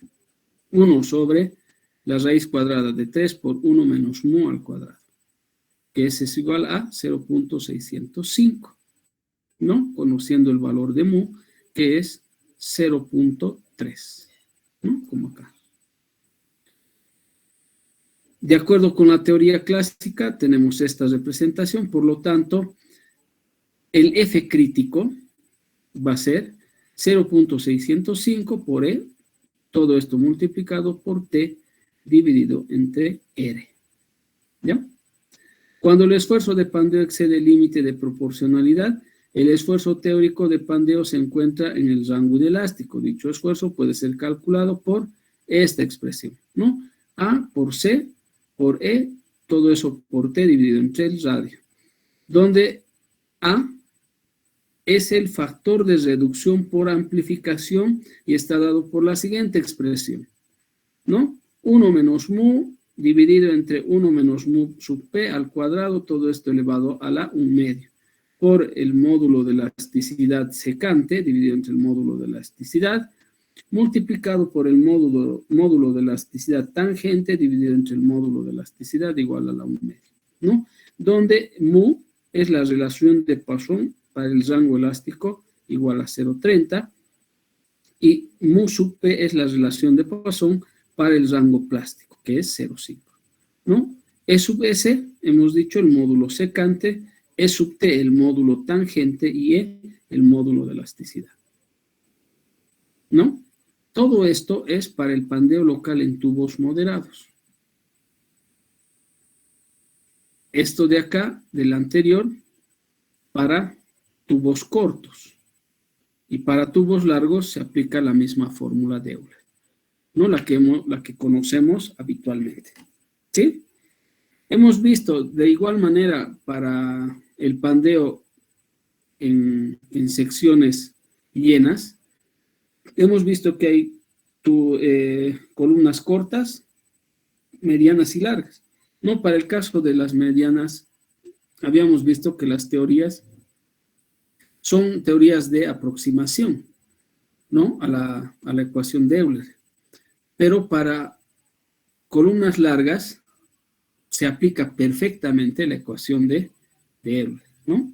Entonces, para este caso de secciones tubulares, también la ecuación de Euler se aplica perfectamente para tubos largos, es decir, para secciones tubulares, ¿no? Y está eso expresado acá, ¿no? Pi cuadrado por E por I dividido entre L cuadrado, donde la inercia es pi por R al cubo sobre, o más bien por T, ¿no? Este sería para longitudes moderadas, porque ya hay variaciones del valor de C, ¿no? Entonces, todo aquello ya, también cuando se tratan para el esfuerzo, habrá que multiplicar por este factor de reducción por plastificación, está dado por esta expresión, ¿no? Donde intervienen el módulo de Poisson elástico, el módulo de Poisson plástico, el módulo de elasticidad secante, el módulo de elasticidad tangente y el módulo de elasticidad del elemento o del material. Los resultados de numerosas pruebas indican que el valor de C puede ser mucho menor que el valor teórico de 0,605 debido a comportamiento de pospandeo de los tubos cilíndricos, el cual se ve considerablemente afectado por la imperfección inicial de la sección. El comportamiento al pospandeo de los tubulares cilíndricos tridimensionales es muy diferente que el de las placas bidimensionales y columnas unidireccionales, como se muestra en la figura 3A. La placa plana desarrolla esfuerzos de membrana de tensiones transversales consideradas después en el pandeo debido a la restricción provista por las dos orillas verticales. Los esfuerzos de membrana actúan para restringir la deformación lateral y por tanto la placa puede resistir cargas adicionales después del pandeo. La columna exhibe resistencia al pospandeo en el cual puede ser incrementada considerablemente la resistencia a compresión axial de la columna, ¿no? Esos son los patrones de pandeo local para varios componentes tubulares, ¿no? El A para un pandeo de placa en columna tubular rectangular. El B es el pandeo global de una columna, ¿no? Cuando se trata de una sección, puede ser L, I, T, C, ¿no? Y el pandeo para tubos cilíndricos. Fíjense que los esfuerzos en las paredes varían de acuerdo al tipo de sección, ¿no? Las columnas, después de que ocurre el pandeo global por flexión, no puede desarrollarse esfuerzos de membrana a tensión transversal considerables para restringir las deformaciones laterales. Y por lo tanto, la columna es libre de deformarse lateralmente bajo carga crítica. En tubulares cilíndricos, el pandeo de las caras de los tubulares ocurren hacia adentro. Ver la figura 3C, ¿no? Es decir, interiormente, lo cual causa esfuerzos de membranas a compresión que se suman a los de compresión axial, por lo que esta forma de pandeo es inestable. Por consiguiente, los tubulares cilíndricos no exhiben resistencia al postpandeo y suelen fallar repentinamente al alcanzar la carga crítica de pandeo, ¿no? Entonces, habrá que pensar también, ¿no?, las condiciones en las cuales se producen estos esfuerzos, ¿no?, tanto laterales, longitudinales y transversales, ¿ya? Denme un segundito, por favor. Voy a contestar una llamadita, es urgente. ¿La pantalla? Sí, que Ya, ok, gracias. Entonces, habíamos visto que va a haber una variación, ¿no?, en relación a lo que son los esfuerzos, tanto tangenciales y longitudinales en este tipo de secciones, ¿no?, rectangulares, las de sección que hemos visto el día de ayer y la sección tubular, ¿ya? En columnas, después de que ocurren el pandeo global por flexión, no pueden desarrollarse esfuerzos de membranas a tensiones transversales debido para restringir las deformaciones laterales y, por tanto, la columna es libre de deformarse lateralmente bajo la carga crítica, ¿no?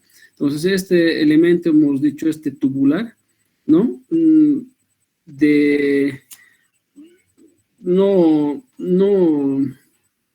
no resiste al pospandeo, ¿no? Y suelen fallar repentinamente al alcanzar la carga crítica de pandeo, ¿no? Entonces, eso también es importante conocer sus cualidades y sus ventajas y desventajas que tienen cada uno de los elementos, ¿no?, para poder posteriormente hacer una elección del tipo de sección que vamos a utilizar.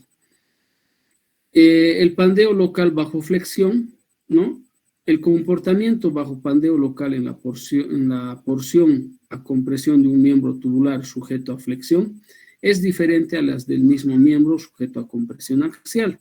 En base a investigaciones teóricas y experimentales, se ha sugerido que el esfuerzo de pandeo local elástico por flexión sea tomado como 1.3 veces el esfuerzo de pandeo local para la carga axial. El valor mayor del esfuerzo de pandeo local por flexión resulta de los efectos beneficiosos del gradiente de esfuerzo que existe en flexión. Sin embargo, algunos investigadores han indicado que no existe una diferencia significativa entre los esfuerzos críticos a flexión y los de compresión axial. El pandeo local bajo torsión, ¿no? El esfuerzo teórico de pandeo de tubos de longitud moderada sujetos a torsión pueden ser calculados mediante la expresión que estamos viendo acá, ¿no? La torsión crítica va a ser igual a 0.596 DA dividido entre 1 menos mu al cuadrado, todo esto exponente a las 5 octavos, multiplicado por el módulo de elasticidad, todo esto multiplicado por el espesor del elemento dividido entre el radio elevado a las 5 cuartos. Todo esto multiplicado por el radio del tubo dividido entre L elevado a la 1 medio. Este valor, haciendo algunas operaciones, podemos reducir a lo siguiente, ¿no? A 0.632 de A por E por T, que es el espesor dividido entre el radio a las 5 cuartos, todo esto multiplicado por L sobre L elevado a la 1 medio, ¿no? Este es el pandeo por torsión, ¿no? que se puede dar en tubos de longitudes medianas, donde el torsor crítico es el esfuerzo crítico de pandeo por cortante debido a torsión, y al factor A está dado por esta expresión, ¿no? A es igual a 1 menos mu al cuadrado dividido entre 1 menos mu sub p elevado a la 3/4. Todo esto por el módulo de elasticidad secante entre el módulo de elasticidad igual a 1.16 del módulo secante dividido entre el módulo de elasticidad del elemento. ¿No? Estudios previos han indicado que el efecto de imperfecciones sobre el pospandeo por torsión es mucho menor que el efecto de pospandeo bajo compresión axial. Los resultados de pruebas indican que debido al efecto de las imperfecciones, la resistencia real del miembro es menor que los resultados teóricos. Acá tenemos el pandeo local bajo cortante transversal, ¿no? Que es otra expresión similar a la que hemos visto acá, ¿no? Y esta sería la expresión, ¿no? 0,79 de A por E por T sobre R elevado a 5/4, todo esto multiplicado por R sobre L elevado a la 1/2. El pandeo local combinado en cargas sería la siguiente ecuación de interacción que puede ser usada para cualquier combinación de carga. F sobre F crítico más tau sobre tau crítico elevado al cuadrado, todo es menor o igual a 1. Donde F es el esfuerzo nominal real, esfuerzo crítico de pandeo bajo esfuerzos normales solamente, esfuerzo de cortante real el tau y esfuerzo crítico de pandeo bajo esfuerzos cortantes solamente, ¿no? Criterios de diseño, según el AISI, esfuerzos de pandeo local, algunos, por ejemplo, la resistencia última de tubulares cilíndricos sujetos a pandeo local, ¿no? Pandeo elástico, pandeo inelástico y la fluencia. No, nosotros prácticamente estamos en estas zonas realizando el análisis de nuestros elementos, ¿no? En cursos más avanzados, seguramente tendrán que entrar al pandeo inelástico, ¿no? Y es lo que nosotros vamos a iniciar hablando en el próximo capítulo. Vamos a hablar del tema de materiales inelásticos, ¿no? Entonces, ya un poquito vamos a introducir a qué consideraciones uno debe tomar para hacer un análisis inelástico, porque todo lo que hemos estado haciendo está relacionado justamente a esta zona elástica, ¿ya? Y el pandeo también estamos hablando de pandeo elástico, ¿bien? Entonces, las discusiones anteriores se pueden resumir a las siguientes ecuaciones planteadas, ¿no? Criterio de falla por fluencia respecto por la línea 3. Para este caso, criterios de pandeo inelástico representado por la línea 2, ¿no? Para este otro caso, criterios para el pandeo elástico, ¿no? Por la línea 1, según el AISI. Y para estas condiciones, ¿no? El F último dividido entre el FY debe ser igual a 0,75, ¿no? Esa relación debe existir. Usando la línea A1 y B1, el máximo esfuerzo para tubos puede expresarse por esta expresión, ¿no? F último dividido entre FY igual a 0.037 del módulo de elasticidad dividido entre la fluencia del acero por T sobre D, todo esto más 0.667, ¿no? Resistencia a la compresión. No, todo esto ya hemos visto. La resistencia a la compresión es P sub N dividido entre el factor de seguridad, y en el método del LFD es phi por P sub N mayor o igual a la sumatoria de gamma I por PI, donde gamma I por PI son las combinaciones aplicables de cargas factorizadas, ¿no? Pues todo esto ya lo hemos visto, no vale la pena volver a hablar de la resistencia a flexión. También sabemos para el método ASD, el momento nominal sobre el factor de seguridad tiene que ser igual a la sumatoria de momentos I, ¿no? Y en el método LFD, el momento de diseño tiene que ser mayor o igual a la sumatoria de gamma I por el momento I, que serían combinaciones aplicables a los momentos factorizados. ¿Sí? Combinación de flexión y compresión. Ya no vamos a ver esto, no es necesario. Y con esto prácticamente ya tendríamos las herramientas para poder analizar unas columnas o las columnas tubulares cilíndricas, ¿no? Entonces, se puede hacer el cálculo de las cargas críticas, esfuerzos críticos también, ¿no? No sé si hay consultas, jóvenes, dudas al respecto.